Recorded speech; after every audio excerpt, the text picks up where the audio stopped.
방금 나온 월간중앙의 보도를 여과 없이 제가 말씀드리겠습니다. 싹 잡아들여 윤석열이 전화. 미친놈이구나 싶었다. 국정원 1차장의 폭로 내용입니다. 그러면서 윤석열이 이렇게 국정원 차장에게 전화를 했다는 겁니다. 이번 기회에 다 잡아들여 싹 다 정리해. 국정원에도 대공수사권 줄 테니 우선 방첩사를 도와 지원해. 자금이면 자금, 인력이면 인력 무조건 도와. 그래서 거부했다는 거 아닙니까? 자, 본부장관님. 예. 이것이 사실이면 국정원에게 대공수사권을 부여하고 말고는 국회 소관 사항이죠. 법으로 해야 되죠. 현재 그렇게 되어 있는 것으로 알고 있습니다. 대통령이 절대 왕정시대의 왕입니까? 입법, 행정, 사법을 자기 마음대로 다 휘두를 수 있습니까? 무슨 재주로 국회 권한을 로 되어 있는 법 개정까지 본인이 이렇게 다 주겠다고 합니까? 이게 적어도 월권이죠. 법을 개정한 후에 해야 할 일이라고 생각합니다. 그렇습니다. 아니 대통령으로부터 임명받은 국정원 제1차장도 윤석열 대통령에 대해서 미친놈이라고 지금 표현하고 있어요. 근데 국정원 차장만 이렇게 생각하느냐? 아마 상식적인 생각을 갖고 있는 국민 대부분이 다 이런 생각이에요. 지금. 이게 정상이냐? 미치지 않고서 어떻게 이런 일을 저지를 수가 있느냐? 이렇게 생각하는 것이 대처적인 국민들의 정서일 것이다 이렇게 생각합니다. 제 얘기를 조금 드리겠습니다. 저는 텔레비전을 보고 있다가 갑자기 화면이 바뀌면서 윤석열 대통령의 무도한 반국가 세력이라느니 무슨 소굴이라느니 이런 말을 들으면서도 왜 그러지 믿지 않았어요. 비상계엄을 선포한다는 얘기를 듣고 솔직히 살 떨렸습니다. 이재명 대표에게 바로 전화했어요. 집에서 나오셔야 된다고, 피신해야 된다고. 그때 이재명 대표의 첫 반응이 이거였어요. 아, 그거 딥페이크 아니에요? 이거였어요. 아, 설마 그럴 리가 있겠어요? 그래서 제가 그랬어요. 실제 상황입니다. 빨리 집을 나와서 피신해야 됩니다. 그리고 저도 수행비서에게 바로 전화해서 집으로 바로 오라고 했어요. 그리고 곧바로 집을 빠져나와서 국회 담장을 제가 넘었습니다. 국회를 360도 빙빙 돌았는데 출입문을 다 봉쇄했어요. 그러함에도 불구하고 일단 본회의장을 가야 된다. 빨리 이것을 해제 의결을 해야 된다.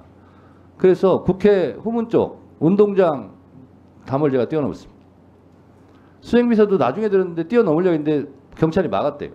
그러니까 저 혼자 본청 앞까지 걸어오는데 그 길이가 굉장히 길었어요.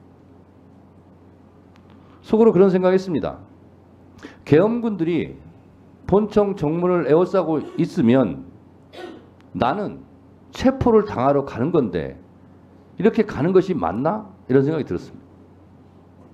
그렇지만 본청을 향해서 갈 수밖에 없었어요. 제가 비록 잡혀갈지라도 가야 된다고 생각했어요. 많은 국회의원들이 그런 두려움과 분노, 치떨림을 안고 본청을 향했습니다. 저는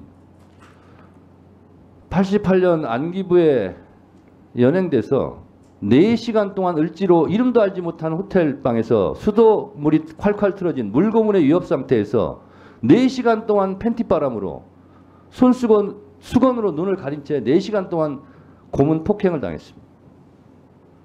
그때 생각이 막 나더라고요. 그렇지만 본청으로 갈 수밖에 없었습니다. 비록 잡히더라도 가야 되겠다. 많은 국회의원들이 이렇게 생각했습니다. 저희 국회의원들 지금 오늘 증언을 보더라도 다 잡혀갈 뻔했어요. 특히 저는 체포 대상에도 포함이 되어 있네요. 잡혀가면 무작정 때렸을 거예요. 무작정 폭행했을 거예요. 왜? 기를 죽이려고. 속성이 그렇게 돼 있습니다. 이재명 대표도 저도 우원식 의장도 가자마자 아마 집단 폭행을 당했을 겁니다. 기를 죽이려고 그렇게 해요. 자, 국회의원들 그런 공포감이 있었지만 다 본청으로 돌아왔습니다. 저희 다 잡혀갈 뻔했어요.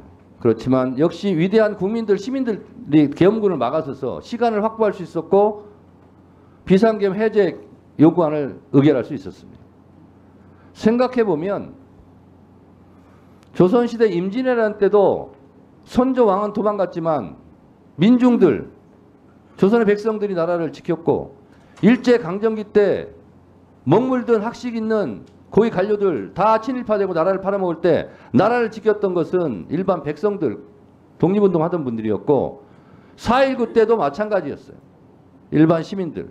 광주 5.18 때도 전두환, 노태우 군부 일당들이 광주를 학살할 때도 광주를 지켰던 것도 일반 국민 시민들이었고 6월 항쟁 때도 호원철폐 독재타도 이 나라를 구한 것이 일반 국민 시민들이었고 이번 12.3 비상계엄 내란 사태 때도 결국은 국회의원들이 의결할 수 있도록 도와줬던 것은 일반 시민들, 국민들이었어요. 제가 말하고자 하는 바는 일반 시민들, 국민들도 이렇게 하는데 여러분들은 뭐 했냐 이거예요.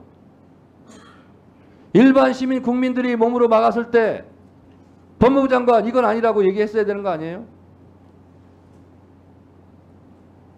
대법관을 하고 있는 법원 행정처장 이거는 위헌이라고 즉각 발표했어야 되는 거 아니에요? 그 말하기 좋아하는 헌법재판관들 다 뭐하고 있었어요? 헌법재판소에서 재판관들이 이건 위헌이다.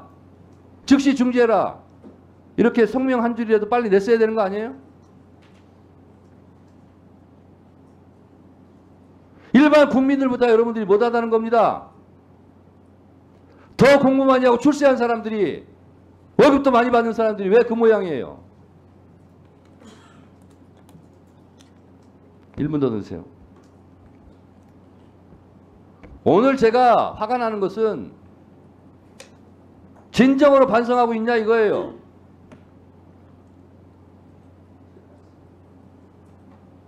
지금 특전사령관, 수방사령관 대세가 기울으니까 지금은 반성하고 있는 것처럼 뭘 폭로하고 있고 하지만 명령을 거부했냐 이거예요.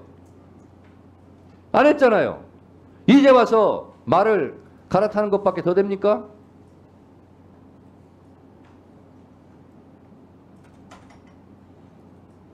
국방부 차관도 이제 와서 대세가 기우니까 이런 조치들 하는 거 아니에요. 검찰 이러니까 무슨 특수본 꾸린다 뭐한다 하는 척 하는 거 아니에요.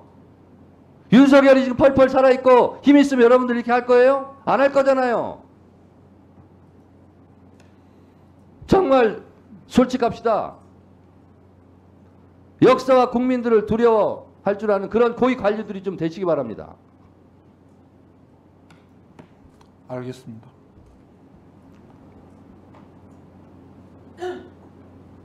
한 말씩 하세요. 법무장관 예. 한 말씀 하세요. 위원장님 말씀 잘 듣고 저희들이 뭐 제가 공직을 얼마나 더 앞으로 할지 모르겠습니다만 염두에 두고 잘 하도록 하겠습니다. 법원 행정처장도 한 말씀 하세요.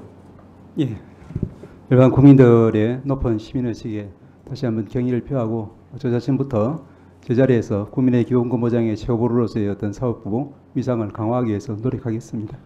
진짜 국민들에게 감사하시기 바랍니다. 국민들 아니었으면 큰일 날 뻔했어요. 헌법재판소도 한 말씀 하세요. 그 상황의 지금 심각성과 지금 이 일이 벌어진 것에 대해서 굉장히 좀 참담한 심정을 가지고 있습니다.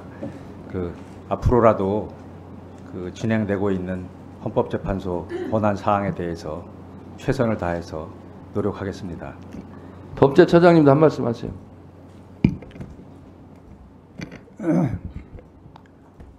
예, 그 계엄의 요건과 관련해서는 이미 국회가 다른 의견을 가지고 계엄 해제 요구를 했고 그 해제 요구에 따라서 해제가 돼서 일단은 그 부분은 정리가 되었습니다. 그 이후에 이것과 관련해서 어떤 책임을 질 것인가에 대해서는 우리 헌법이 여러 가지 절차를 마련하고 있고 그에 따라서 절차가 진행되고 있는 것을 알고 있습니다. 그 절차를 조용히 기다리면서 행정기관장으로서 공무원들이 소속 공무원들이 동의하지 않게 잘 다독이겠습니다. 예.